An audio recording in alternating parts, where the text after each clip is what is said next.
Bonsoir les amis, bienvenue dans cette nouvelle session dans laquelle nous allons aborder le retracement de Fibonacci. Aujourd'hui, nous allons voir comment utiliser le retracement de Fibonacci, dans quelle zone de l'outil de retracement de Fibonacci se focaliser, que faire quand le marché arrive dans cette zone et comment gérer nos trades. Sans toutefois tarder, on va passer directement au premier point. Parce que dans l'utilisation des retracements de Fibonacci, nous avons 3 points essentiels. Premier point, le marché en tendance. Deuxième point, la zone de 50-61.8. Troisième point, les bougies de confirmation. Et on va considérer ce troisième point qui aura 2 volets, bougies de confirmation et ratio risque-profit. Ok. On va commencer par les tendances. D'abord, la première chose que vous devez savoir sur le retracement de Fibonacci, c'est que on utilise le retracement de Fibonacci que dans un marché en tendance. Que dans un marché en tendance. Lorsque le marché n'est pas en tendance, pas besoin d'utiliser le retracement de Fibonacci, ça va dire. Ok. Donc, ça veut dire que dans ce cas-ci, lorsque vous optez pour une stratégie, pour l'utilisation des retracements de Fibonacci comme stratégie, vous devez d'abord et toujours être en face d'un marché en tendance. Soit le marché, il peut être baissier, il peut être haussier. Lorsque vous avez un marché, vous avez pu repérer un marché haussier ou baissier, quel qu'en soit le time frame, ça dépend. Chacun son time frame favori. Et ça dépend aussi de ton style de trading, comme on dit toujours. Lorsque tu vas repérer un marché en tendance, la deuxième chose à faire, c'est de placer les retracements de Fibonacci. Bon, je vais faire un essai devant vous. Voilà l'outil de Fibonacci que j'ai sélectionné. Je vais placer au bout des mèches.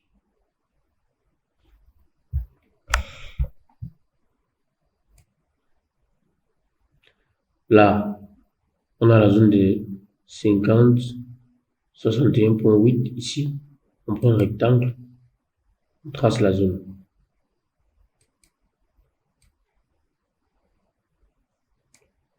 On prend un rectangle. Donc, là, avant que le marché n'arrive, comme on peut voir là, c'est ce qu'on devait faire avant que le marché n'arrive à ce niveau-ci. Ou bien, il y a par exemple, j'ai les collègues qui utilisent un retracement de Fibonacci sur les clôtures des corps de bougie. Donc, on va faire un essai pour que vous voyez aussi. Je ne change pas grand chose. Voilà. On n'est pas trop différent de la zone attendue. Le marché est toujours dans la zone. Et cette zone est un peu plus petite. Voilà. Une fois le marché entré dans votre zone, comme vous voyez,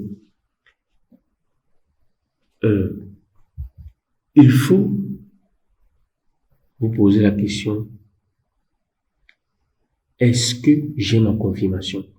Parce que généralement, la majorité des traders se disent que quand le marché va arriver dans la zone de Fibonacci, la zone cible des retracements de Fibonacci, c'était la zone de 50, 61.8, on va dire 62. Comme le marché est entré, il faut directement rentrer. Non. Chaque trader a son style de trading et a son type de bougie de confirmation. Par exemple, quand je parle de bougie de confirmation, je parle là des bougies de base, si on va dire. Genre les avalements haussiers ou avalements baissiers. Les pin bars, c'est-à-dire bougies avec longue mèche. Quand on dit longue mèche, c'est au moins 2 fois. La mèche mesure au moins 2 fois la longueur du corps, minimum. Et les passants de ceinture, les creux en pince ou les sommets en pince, ça dépend de vous. Ça dépend de ce que vous utilisez comme confirmation dans vos zones. Et c'est mieux d'avoir les zones parce que le marché donne de faux signaux un peu de partout. Si vous n'avez pas les zones clés où vous attendez le marché et que dans ces zones-là, vous avez vos bougies de confirmation et que ça, dans les zones non clés, si on va dire ça comme ça, que vous n'avez pas tracé, vous avez vos bougies de confirmation, ça ne doit pas vous intéresser. Attendez toujours le marché dans votre zone. Quand le marché arrive dans votre zone et que vous donne une bougie de confirmation, vous prenez le trade. Sinon, vous ne faites rien, vous faites autre chose. Je vais un peu préciser quelque chose. Parce que, comme j'ai parlé du troisième volet, bougie de confirmation et risque-profit. Moi, par exemple, je ne prends les trades que quand j'ai un risque-profit minimum de 1-2.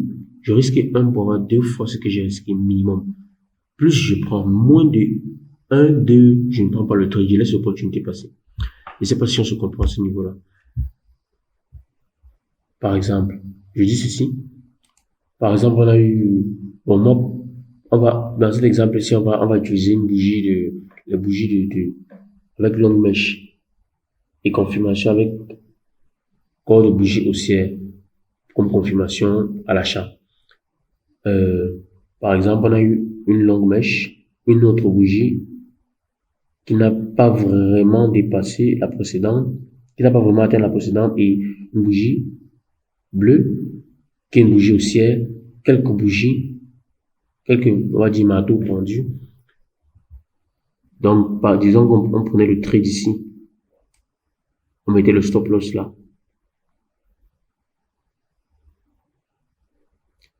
Le sommet, là on va voir, on a 187 pips, point. Donc 18,7 pips. Je pense que si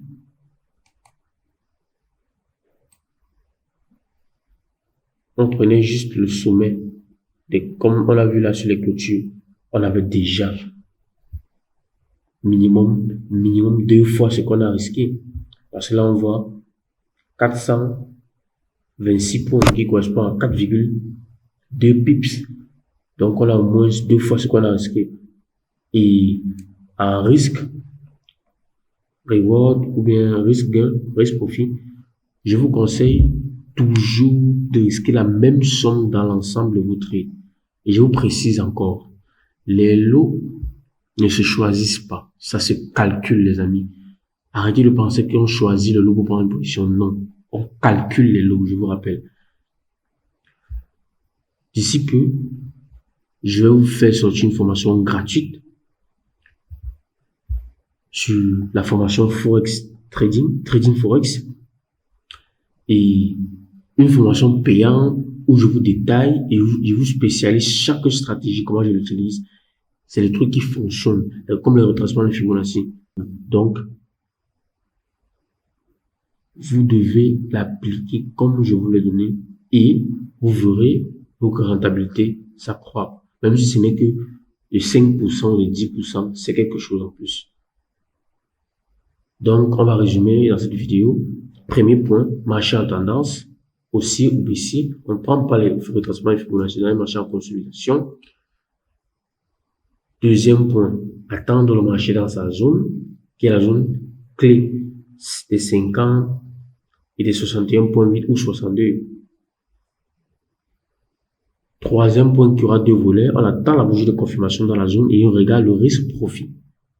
Donc, dans la zone attendue où on attend les retracements de Fibonacci, comme j'ai dit tout à l'heure, on vérifie que le nombre de pips qu'on va risquer sera au moins le nombre de pips qu'on veut gagner sera au moins 2 fois le nombre de pips qu'on va risquer.